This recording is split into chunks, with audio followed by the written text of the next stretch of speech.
నేపాల్లో సంభవించిన భయానక ఆకస్మిక వరదల నేపథ్యంలో తెలుగు రాష్ట్రాల ప్రభుత్వాలు సర్వసన్నద్ధమయ్యాయి. అక్కడ చిక్కుకుపోయిన ఆంధ్రప్రదేశ్, తెలంగాణలకు చెందిన పర్యాటకులు, యాత్రికుల క్షేమ సమాచార సేకరణ మరియు రక్షణ చర్యల కోసం హైదరాబాద్, అమరావతి సచివాలయంతో పాటు న్యూఢిల్లీలోని ఏపీ, తెలంగాణ భవనాల్లో ప్రత్యేక అత్యవసర కంట్రోల్ రూమ్లను ఏర్పాటు చేశారు. ముఖ్యమంత్రుల ఆదేశాల మేరకు రాష్ట్ర ఉన్నతాధికారులు కేంద్ర విదేశాంగ మంత్రిత్వ శాఖ మరియు కాఠ్మాండులోని భారత రాయబార కార్యాలయంతో నిరంతరం సమన్వయం చేసుకుంటూ రెస్క్యూ ఆపరేషన్లను పర్యవేక్షిస్తున్నారు. ఇక బాధితుల కుటుంబీకులకు తక్షణ సమాచారం అందించేందుకు ప్రత్యేక హెల్ప్ లైన్ నంబర్లకు కూడా అందుబాటులోకి తీసుకొచ్చారు.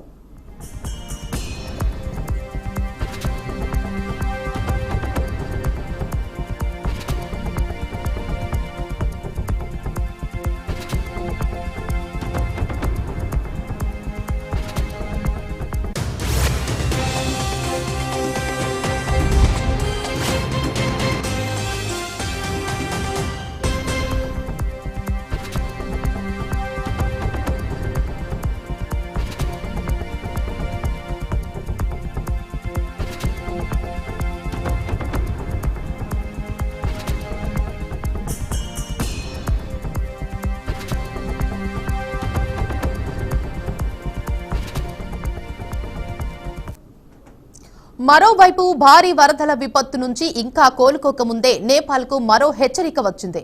దేశంలోని ప్రధాన నదీ పరివాహక ప్రాంతాలకు ముప్పు కలిగించే 47 హిమనది సరస్సులనైతే అత్యంత ప్రమాదకర జాబితాలో చేర్చారు.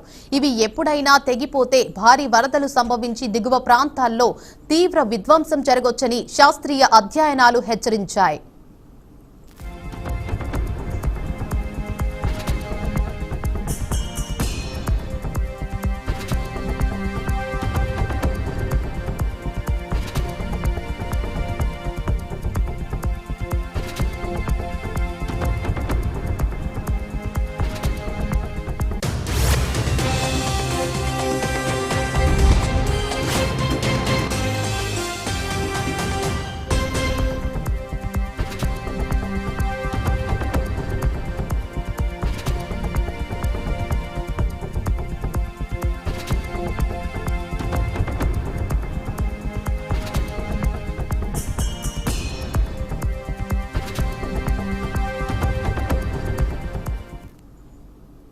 International Centre for Integrated Mountain Development Nepal ప్రభుత్వ అంచనాల ప్రకారం 47 సరస్సులను ప్రమాదకర హిమనద సరస్సులుగా గుర్తించారు. వీటిలో 21 సరస్సులు నేపాల్లో ఉన్నాయి, మరో 25 టిబెట్లో ఉన్నాయి. ఇక టిబెట్లోని సరస్సులు నేపాల్ వైపు ప్రవహించే నదుల ఎగువ ప్రాంతాల్లో ఉండటంతో దిగువ ప్రాంతాలకు ముప్పు పొంచి ఉంది.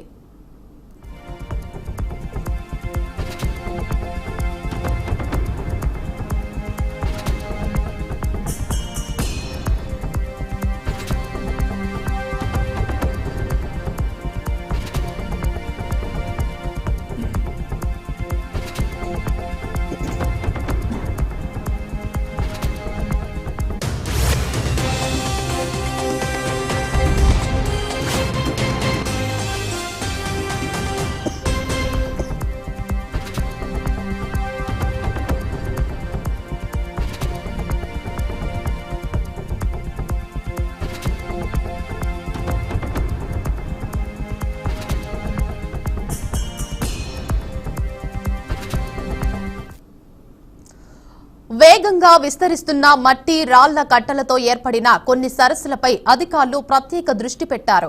లోయర్ బరున్, తల్లో పోఖరి, తులారి, డోనా, లుమ్దింగ్ షో, అలాగే హోంగూటు లేదా చాంగ్లాంగ్ సౌత్ షో, రోల్పా, ఇంజా షో సరస్సులను